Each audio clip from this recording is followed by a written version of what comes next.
El peso de las ideas. Pues es la encuesta. Sí. ¿Qué tal? ¿Cómo está? Muy buenas tardes. Les saludamos cordialmente en este jueves. Es jueves de Gobernanza en la Báscula con el doctor Pablo Arredondo, a quien saludo y doy la bienvenida en este jueves. Como siempre, Pablo, muchas gracias. Muy agradecido de que estés con nosotros en la Báscula. Al contrario, Antonio, gracias por la invitación, como siempre. Muchas gracias. Bueno, vamos a hablar de temas que tienen que ver con medios de comunicación, el uso de tecnologías de la información en los hogares. Esto con relación a una encuesta nacional sobre disponibilidad y uso de tecnologías de la información en los hogares 2015 que dio a conocer el martes pasado el INEGI. Esta encuesta genera resultados al segundo trimestre del año pasado correspondientes a la población de 6 años o más, a partir de un tamaño de muestra de 90.030 viviendas distribuidas en todo el país. Y bueno, en las 32 ciudades seleccionadas resulta que, según este dato del INEGI, el 59.5% de los hogares dispone de computadora y el 56.2% cuenta con conexión a Internet. Pablo, es así a grandes rasgos. Obviamente hay muchos datos que vamos a compartir en los siguientes minutos, pero en relación a esto, 59.5% de los hogares tiene computadora y el 56.2% tiene ya conexión a Internet. A ver, aquí hay una inconsistencia. Me dices que hay más hogares con conexión a Internet que con computadora. 59.5 tiene computadora, perfecto, y 56.2 conexión a Internet. Perfecto. Bueno, mira, sí, claro, es factible, es creíble, en el sentido de que estamos hablando de tecnologías que cada reporte nuevo nos hablan de un incremento. Estamos frente a una creciente, digamos, adaptación de lo que alguna vez se llamaron nuevas tecnologías, que ya no son tan nuevas, por cierto, pero bueno, todavía algunos académicos, algunas personas siguen refiriéndose a las nuevas tecnologías de la información y de la comunicación, dentro de las cuales evidentemente la computación, sobre todo la computación en el hogar, es muy importante, en el hogar, en los trabajos y en las escuelas. Y por otro lado, pues a esa manifestación extraordinaria, ese medio de comunicación extraordinario que está permeando al globo terráqueo, todavía le falta muchísimo. Sí, todavía solamente el 60% de los habitantes del mundo tiene acceso a la red, al Internet, lo cual habla de que nosotros andamos más o menos en el promedio global, ¿no?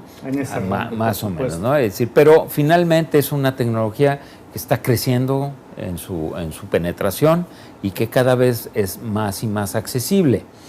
Hasta ahí estamos muy bien.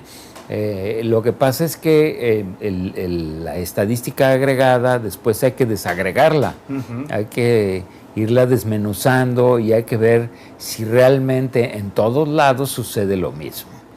Y ahí es donde uno encuentra considerables diferencias, tanto entre regiones del mundo, entre países en el mundo, como entre regiones dentro de los países, o entre localidades dentro de las regiones de los países.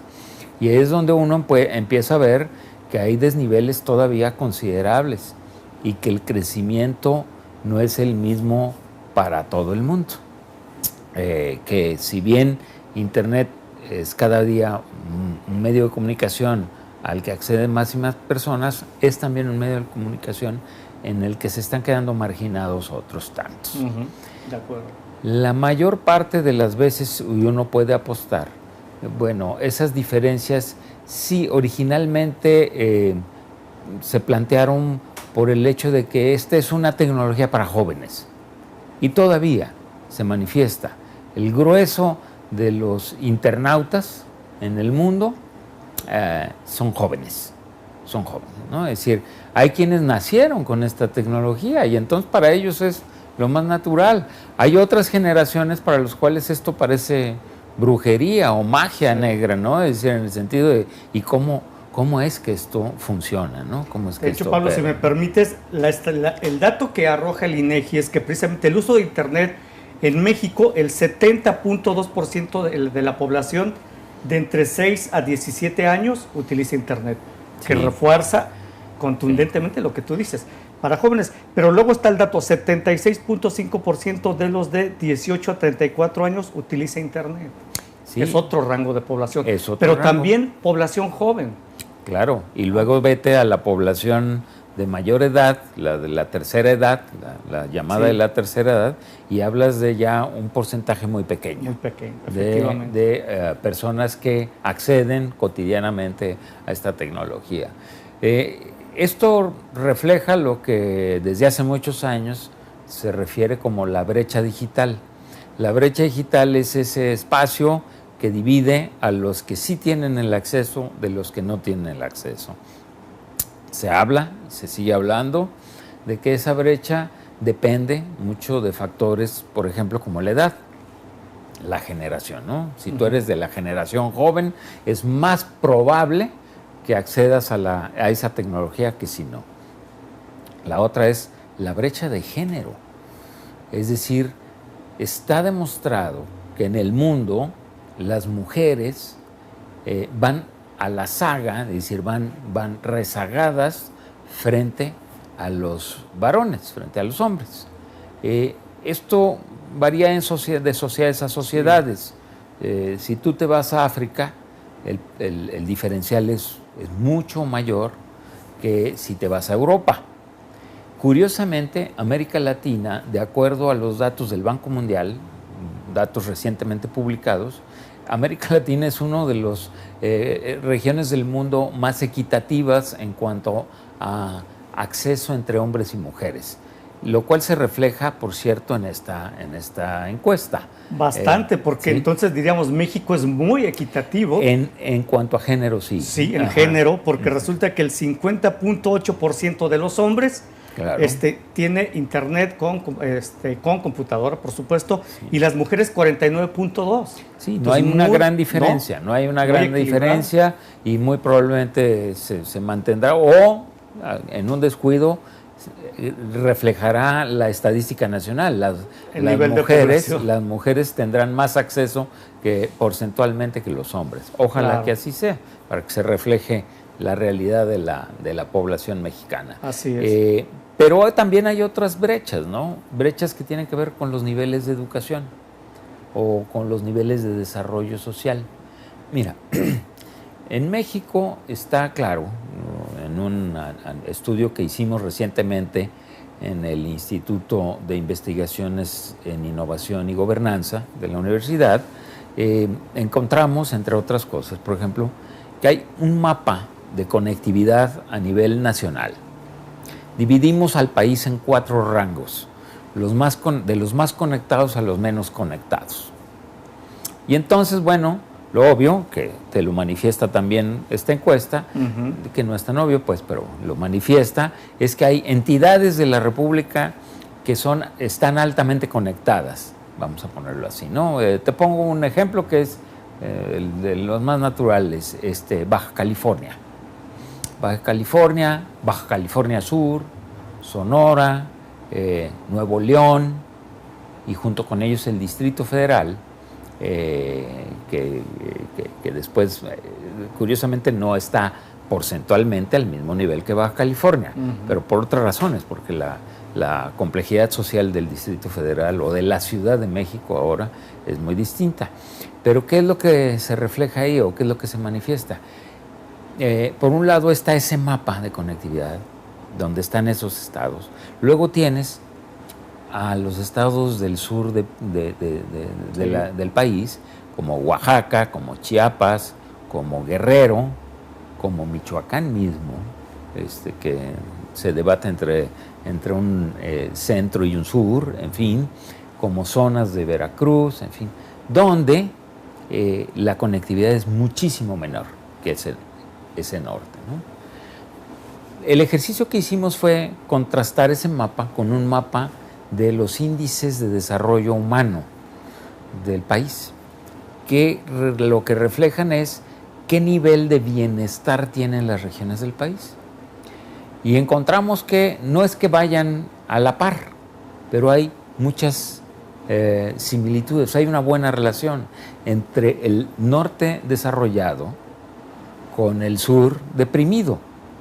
Entonces, los estados más conectados son aquellos que tienen índices de desarrollo humano más altos, y los estados con menos acceso a Internet y a las tecnologías de comunicación son aquellos que están en el sur deprimido. Y finalmente la pregunta es, la variable aquí no es tanto estar o no conectado, es tener o no un nivel de desarrollo socioeconómico que te permita acceder a estas tecnologías. Ahora, la historia no se acaba ahí, porque la historia la tienes que ir, digamos que desmenuzando, como yo te decía al principio. Sí. Si tú te vas a Chihuahua, pues encuentras que Chihuahua no está entre las entidades de mayor nivel de desarrollo humano, pero por una sencilla razón. Chihuahua tiene una zona indígena que concentra a una buena cantidad de población cuyos niveles de desarrollo son equiparables a los de los indígenas de Oaxaca o de Chiapas, ¿verdad? En ese sentido, Chihuahua puede tener una alta conectividad en lo general, pero un más bajo nivel de desarrollo humano. Son casos específicos que hay que ponderar. Sí. ¿Cómo te podría decir lo mismo?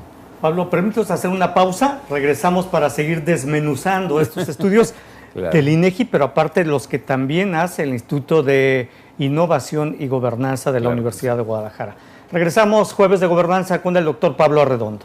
En este jueves de Gobernanza en la báscula con el doctor Pablo Arredondo estamos platicando sobre estudios recientes del INEGI, estudios sobre penetración y uso de Internet en México y también los estudios que realiza el Instituto de Innovación y Gobernanza de la Universidad de Guadalajara, que dirige el doctor Pablo Arredondo.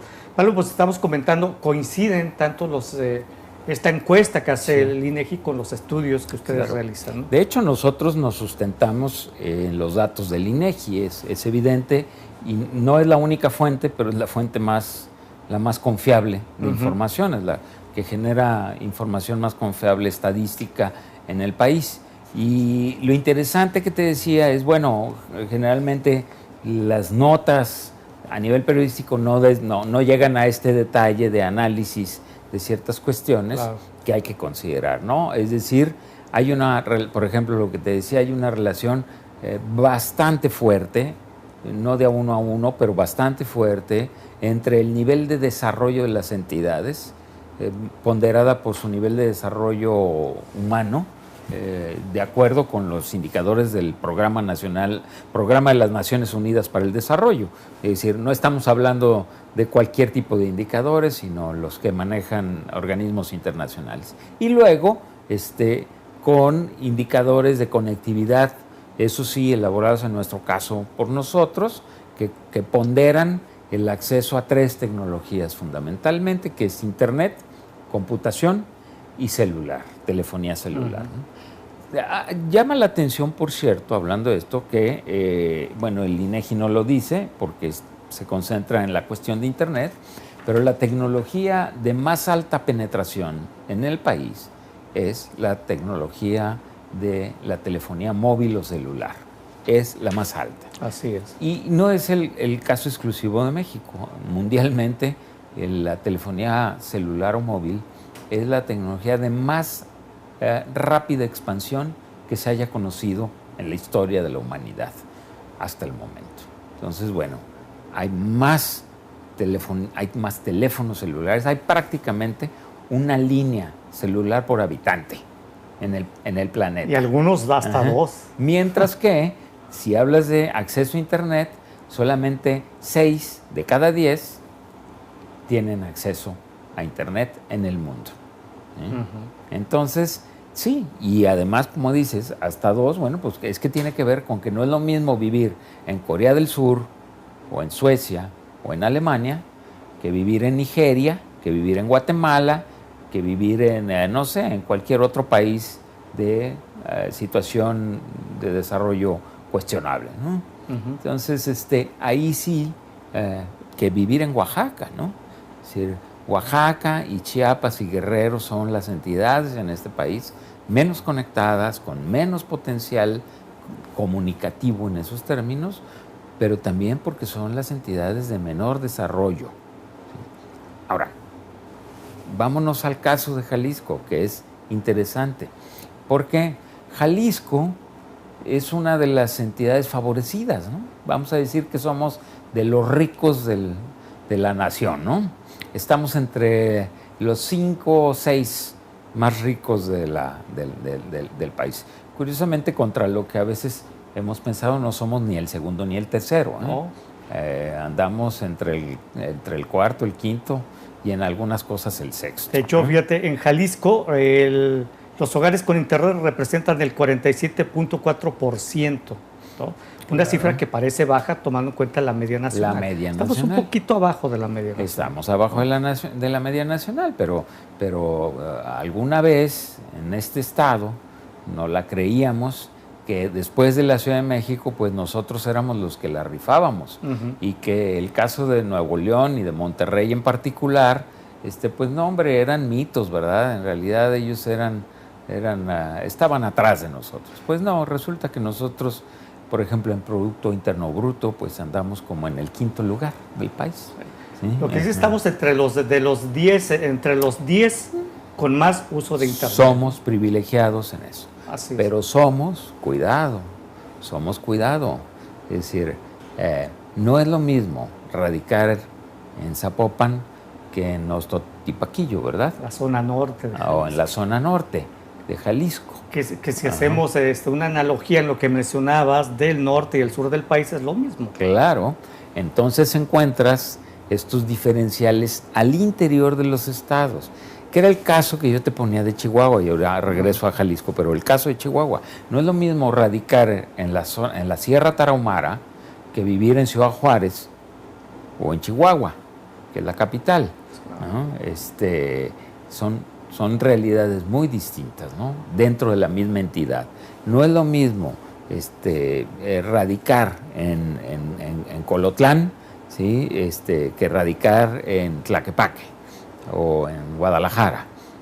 Hay diferencias considerables. Entonces, cuando uno habla de accesos, eso es lo interesante, hay que ver que los accesos todavía siguen siendo diferenciados, y diferenciados en buena medida por los niveles de desarrollo socioeconómico que se tienen en esos espacios geográficos, en esa localidad. Estoy de acuerdo en eso, Pablo, y te preguntaré, además del nivel socioeconómico, ¿qué tanto impacta también para que puedan tener acceso a la población a las nuevas tecnologías de la información y la comunicación, el desarrollo educativo, por ejemplo? Totalmente.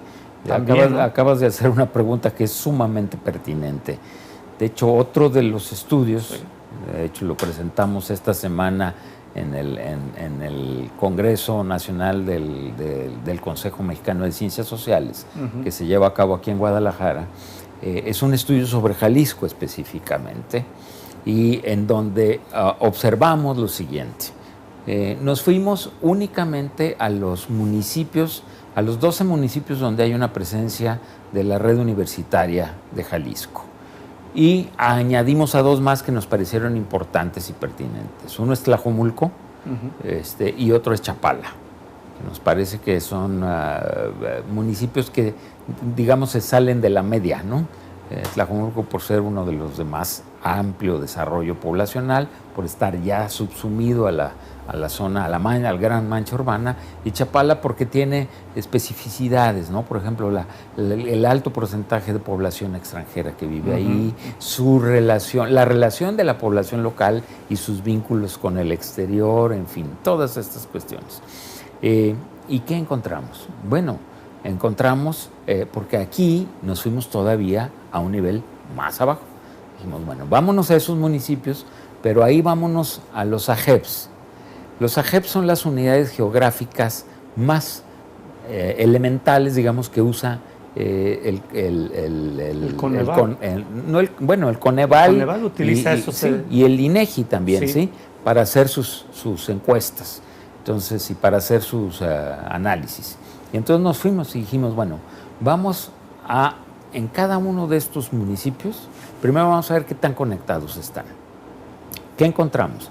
Todos están conectados en promedio por arriba de la media local.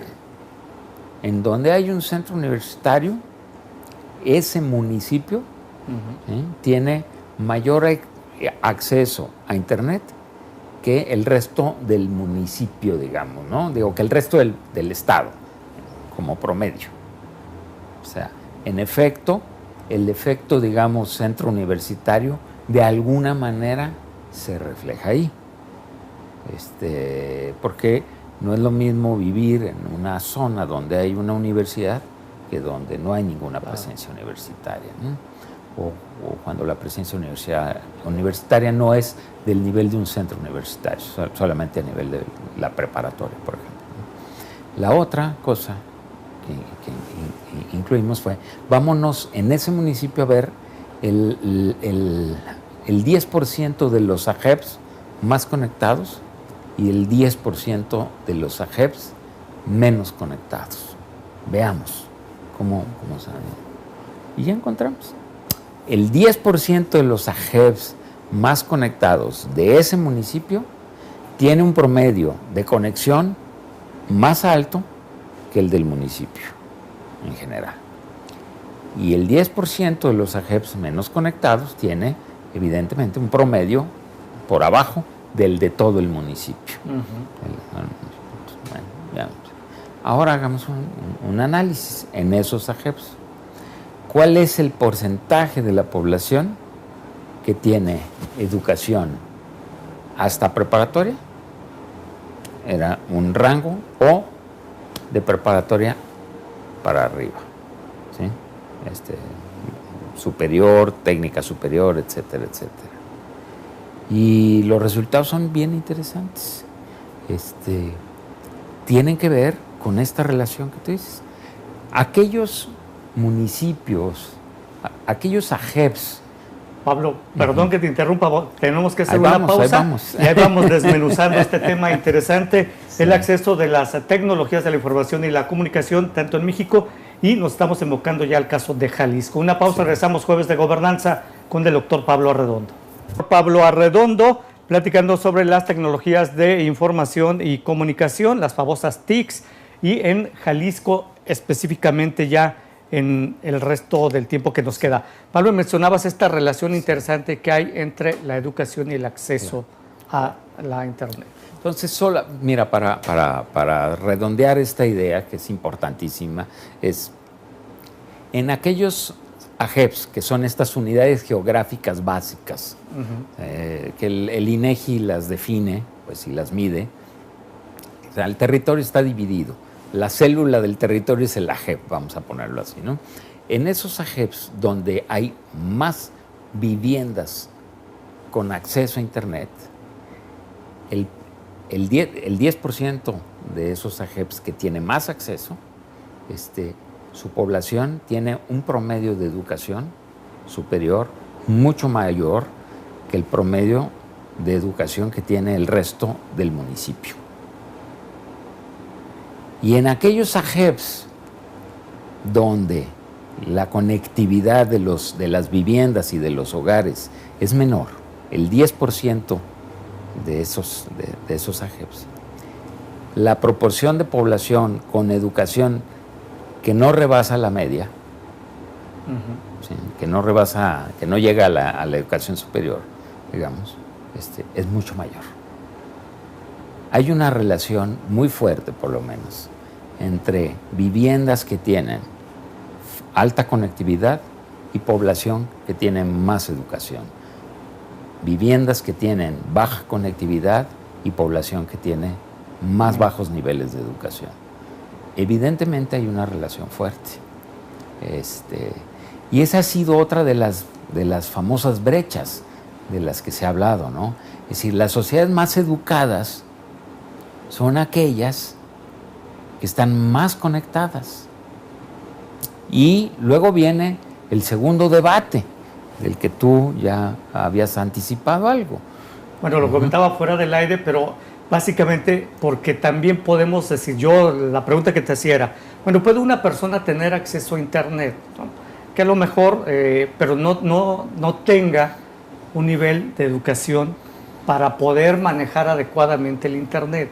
Se puede decir que está en un rango que yo llamaría, y no sé si así también lo definen los especialistas como tú, Pablo, en un analfabetismo digital.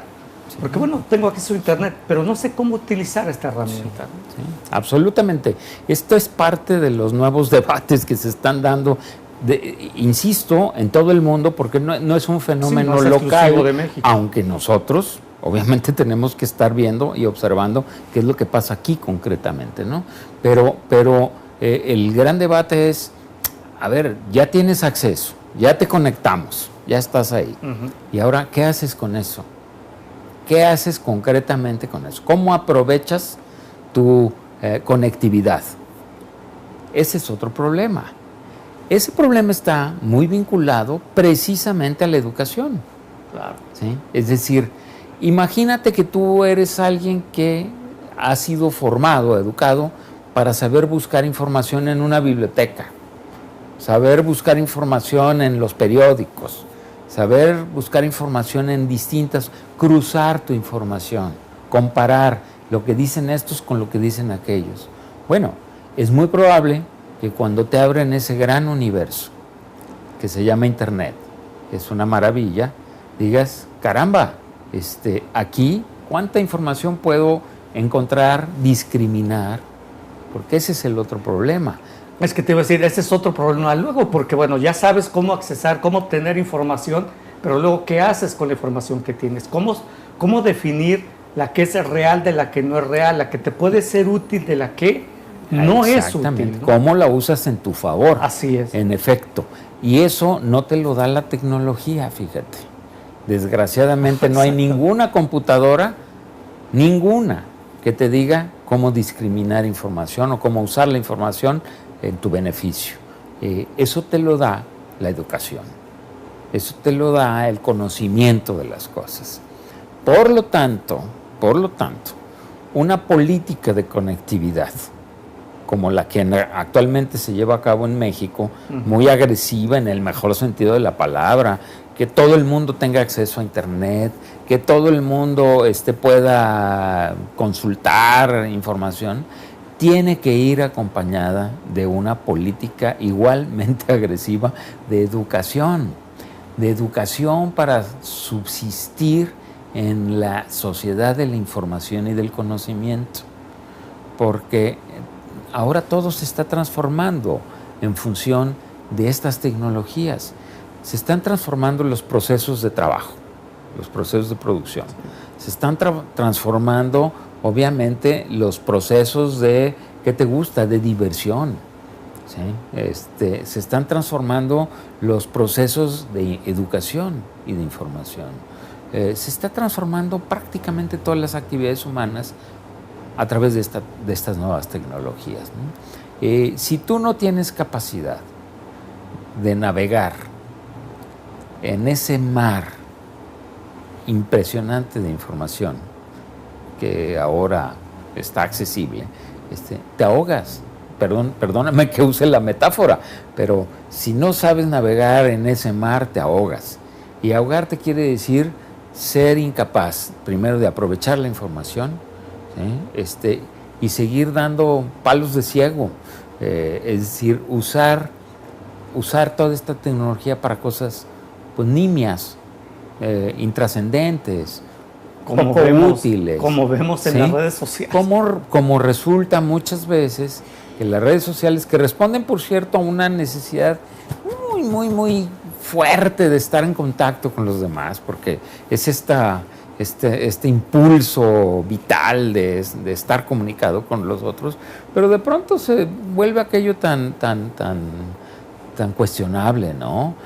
Nos comunicamos para decirnos tonterías, ni siquiera cosas que valgan la pena, ¿no? Y ahorita que mencionas eso, recuerdo la frase, bueno, un artículo que escribió el ya fallecido Humberto Eco, ¿no?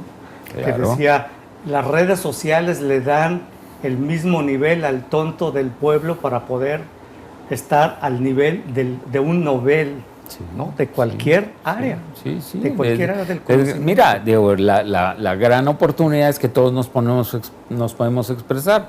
Lo triste es que nos expresamos diciendo tonterías, falsedades o nimiedades. Con lo cual, pues tú dices, bueno, pues ¿cuál fue la ventaja? La gran ventaja, ¿no? Entonces, a final de cuentas, esto se está regresando y reduciendo a decir, ¿qué conocimientos y qué habilidades tienes tú como sujeto para operar en este mundo de la información y la comunicación, en este mundo de la conectividad? ¿Cuáles son?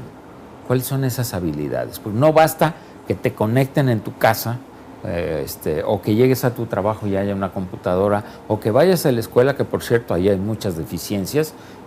Curiosamente no es uno de los lugares donde más la gente utiliza la tecnología. No, de hecho en las escuelas no. Fíjate, es paradójico. Cuando debería ser el lugar número uno. Claro, yo no sé dónde están nuestras autoridades educativas. Bueno, están pendientes de si mandan a el Bester a su casa o no la mandan, o qué hacen, o yo no sé. Digo, con toda franqueza, creo que nuestras autoridades educativas andan muy rezagadas, sumamente rezagadas en cuanto a esto. Las escuelas no son uno de los principales lugares en donde la gente se conecta. De hecho, fíjate, en la encuesta que hizo el INEGI, dice, entre el conjunto de usuarios de computadora, los más frecuentes reportados fueron en el hogar, el 61.5%, en sitios públicos 40.9%, en el trabajo 29.3%, pero cuando menos en estos datos no aparece la escuela. Bueno, eso debería preocupar mucho, insisto, a las autoridades sí, porque de nada sirve que podamos tener acceso, claro, pero en el lugar clave, que es la escuela, no hay. Y la escuela es donde deberían de enseñarte a navegar, fíjate.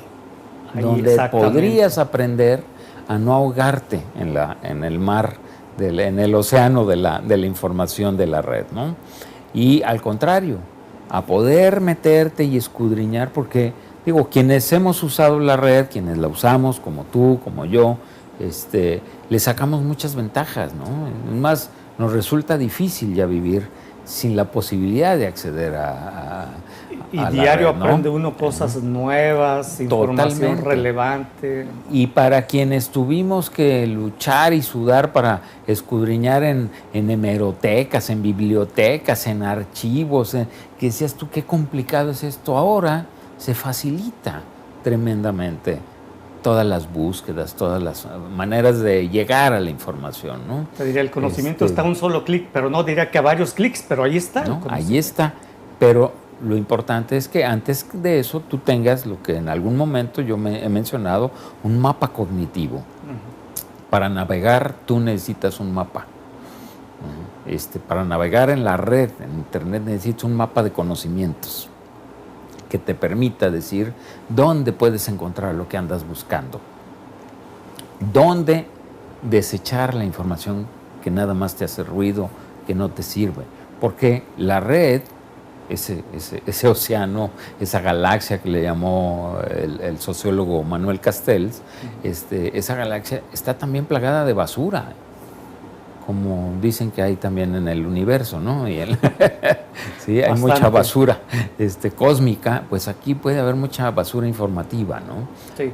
Y ahora otra cosa también que menciona, y no sé si coincidan, ¿para qué utiliza la gente cuando está pues navegando en internet? Dicen que la mayoría para obtener información. Y bueno, vamos a hacer una pausa, me está pidiendo el productor una pausa. Pablo, regresamos, Jueves de Gobernanza, con el doctor Pablo Arredondo. Volvemos. Platicando ya en la parte final, ¿para qué se utilizan los accesos a internet? Cuando menos los cibernautas mexicanos. Pablo, este estudio, esta encuesta del INEGI dice que el 89% lo utiliza para obtener información en general. Como herramienta de comunicación, el 84.1%, para acceder a contenidos audiovisuales, el 76.6%. Aquí quisiera entender que es para ver videos, ¿no?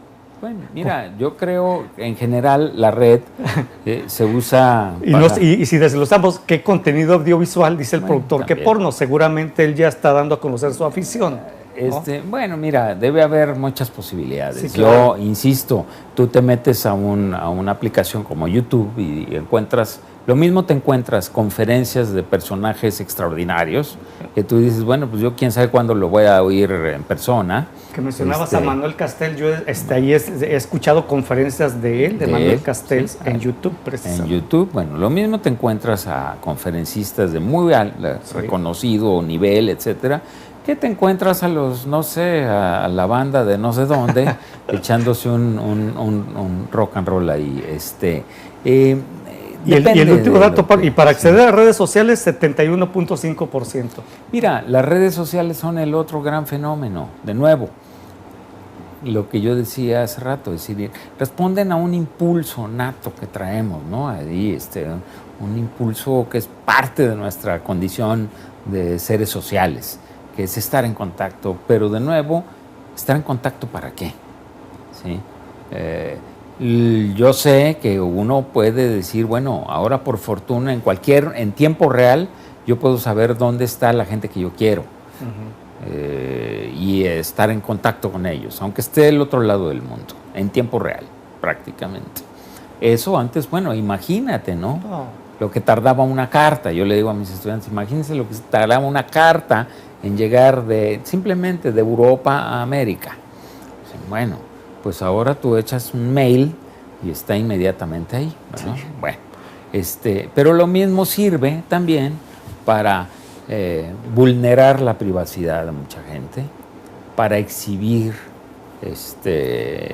nimiedades o tonterías, para distraer de las cosas importantes a la gente, porque ahora resulta que, bueno, hay que fijarnos en unas cosas más que en otras. Es decir, y de nuevo, si tú no tienes la capacidad de discriminar, te enganchas en cualquier red. Iba a decir, para balconear a políticos que invitan a sus fiestas. Está bien balconearlos. El problema es quedarse nada más ahí. Sí, claro. El problema es quedarse en el exhibicionismo, nada más de ciertas figuras, que ¿no? Ese es otro debate, ¿no? El uso que le damos a las redes y Periscope concretamente. Bueno, insisto, yo creo que puede haber usos muy saludables, cívicamente hablando, pero hay otros que son muy cuestionables, cívicamente hablando también, ¿no? Por supuesto. Es decir, a mí qué me importa qué desayunó un artista el día de ayer, pues no debería de interesarme en lo absoluto. Ni si se casó 4 veces en su vida, eso es su problema, ¿sí? Pero sí me debe interesar si hay un policía de tránsito, de movilidad, que está recibiendo mochadas, ¿verdad? Y lo exhiben. ¿Por qué? Porque lo que están exhibiendo no es al sujeto nada más, están exhibiendo la potencial corrupción de un sistema. Por supuesto. ¿Sí? Y en este caso que tú mencionas de los 2 agentes que fueron cesados porque fueron exhibidos recibiendo una mordida a través de Periscope también, pero resulta que el usuario que también cometió un delito, ¿sí? Al ofrecer la mordida, él inmediatamente borró todos sus datos. ¿No? Déjame decirte una cosa, y esto tiene que ver con un tema que desgraciadamente no vamos a poder abordar con toda la profundidad que tenemos y la dejamos pendiente, pero tiene que ver con que todo este nuevo escenario de las tecnologías de información y comunicación están planteando nuevos dilemas. Sí. Nuevos dilemas. A ver, ¿ese sujeto cometió una falta o no? ¿De qué carácter? Al exhibir un acto de corrupción, en realidad al él borrar sus datos y esfumarse o como haya sido, cometió un delito o no lo cometió. Como esto tenemos muchas cuestiones, ¿no? ¿Cuál es mi derecho a que no me exhiban otros, por ejemplo? ¿Cuál es mi derecho? A que alguien no se meta en mi privacidad y siendo yo, entre comillas, un personaje público, me empiecen a ventilar en mi vida privada. Porque una cosa es que me ventilen en mi vida pública. Sí, claro. Pero en mi vida privada, ¿por qué? ¿Sí? ¿Hasta dónde? Y todos estos dilemas, que ya venían arrastrándose algunos con el manejo de las viejas tecnologías de comunicación también, todos estos ya son parte del nuevo escenario que estamos planteando. ¿Cuáles son los derechos que vamos a tener o que deberíamos tener los internautas? ¿Cuáles son los derechos que deben de tener las empresas que ofrecen y las obligaciones? Las empresas que ofrecen servicios de información y comunicación. Es decir, estas grandes corporaciones que, por cierto, ya no son pequeñas corporaciones ni marginales, ¿no? Google acaba de ser declarada la empresa más rica del mundo. Y Google no es otra cosa, entre comillas, más que un buscador de información. Es la empresa con mayor capital en el mundo. Estás hablando de cosas impresionantes. Bueno, ¿cuáles son los derechos de Google y cuáles son las obligaciones de Google frente a los usuarios? Hace poco un escándalo en España se generó el concepto de el derecho al olvido. Que lo tratamos hace algunos meses, ¿no? Es decir, pero tiene que ver con todos estos nuevos escenarios que se están brotando, ¿no? ¿Quiénes tienen derecho, quiénes no? Ahora, la otra es cómo estamos protegidos en la red. ¿Por qué? Ese es otro tema. Porque es el tema. Seguramente no nos va a alcanzar el tiempo. No nos va a alcanzar el tiempo, pero ¿por qué no proponemos que la próxima sesión que nos encontremos lo abordemos con más calma, ¿no? Sí, claro, la ciberseguridad en América Latina, un informe de la Organización de Estados Americanos y del Banco Interamericano de Desarrollo. Pero es que es la ciberseguridad en el mundo ahora, porque hay tantas actividades, insisto, que ya dependen del uso de la tecnología de información y comunicación que, hay quien apuesta a que llegará el día en que ya no haya, por ejemplo, monedas, ¿sí? Billetes, porque todas las transacciones se harán a través de las bitcoins. O finalmente, ¿qué haces cuando usas una tarjeta de crédito? Tú no sacas dinero. No. Y cuando la pagas seguramente la puedes pagar por una transferencia electrónica que haces de una cuenta a otra cuenta. Y resulta que en ningún momento apareció el dinero como tal, el billete, ¿no? El billete o la moneda como tal. Y sin embargo, tú ya estás hablando de toda una economía que se está manejando con el sustento de la tecnología de información y comunicación. La pregunta es, ¿qué tan seguros estamos con eso? Claro, seguros no estamos en ningún lado. Si vas como cuentaviente, te pueden asaltar saliendo, ¿verdad? Pero si tú crees que por hacerlo por la red estás seguro, hay que preguntarse. Porque la delincuencia ha encontrado en la tecnología de información y de comunicación una nueva área de oportunidad. Claro. Llamarían los empresarios. Es una nueva área, una nueva área para extender un nicho de mercado. Un nicho de mercado, ¿verdad? Una oportunidad para extender sus acciones delincuenciales a este escenario cibernético, ¿no? A este escenario de la virtualidad real, ¿no? Pablo, yo quisiera regresarme a este tema de los dos agentes, porque la persona que los grabó y los exhibió, incluso en tiempo real, en Periscope, transmisión en vivo. Qué padre. Muy bien. Resulta que luego él borra sus datos. Ya no está el video que fue evidencia para que fueran cesados estos elementos. ¿Qué derecho tendrían ellos? Entonces, a ver, demuéstrame dónde está el video. El tipo lo borró. Bueno, seguramente ha de estar en la nube o no sé dónde esté, ¿no? Pues esa es la otra pregunta. O sea, entonces ellos ya pueden reclamar su reinstalación porque no hay evidencia del acto de corrupción. Alguien podría decir, pero hay N cantidad de testigos que vieron el video y que pueden atestiguar. El juez puede decir, a ver la prueba, tú puedes decir, ¿no? Pueden atestiguar frente a un juez que vieron el video. Lo que te quiero decir, esto está en debate. Sí, claro, es lo que quería llegar. Fíjate, o sea, son nuevos dilemas, nuevos debates. Como algo que tiene que ver con una manifestación de lo que pasa a nivel general, mundial, se representa aquí, en lo específico, ¿no? Sí. El derecho de las personas, las obligaciones de las personas, el impacto que tiene la evidencia, porque también hay que considerar lo siguiente, sí. Ya no te hablo de Internet. Oye, Pablo, tú propusiste el tema de ciberseguridad en América Latina, bueno, en el mundo. Sí. Yo propongo uno que encontré, me pareció muy interesante, que tiene que ver con el derecho al olvido. Quizá no tanto porque el derecho al olvido es en vida, ¿no?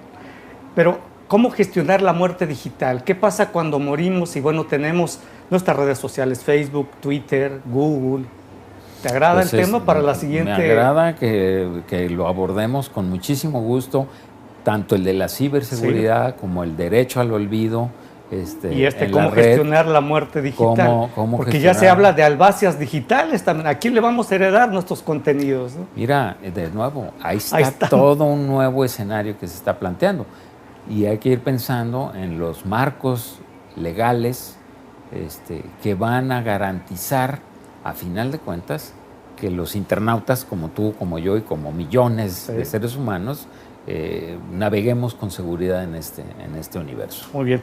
Pablo, muchas gracias. Se nos terminó el tiempo. Pablo Arredondo, en La Báscula, Jueves de Gobernanza. Como siempre, muchas gracias, Pablo. Al contrario, Antonio, muchísimas gracias. Y gracias a usted. Que pase muy buenas tardes.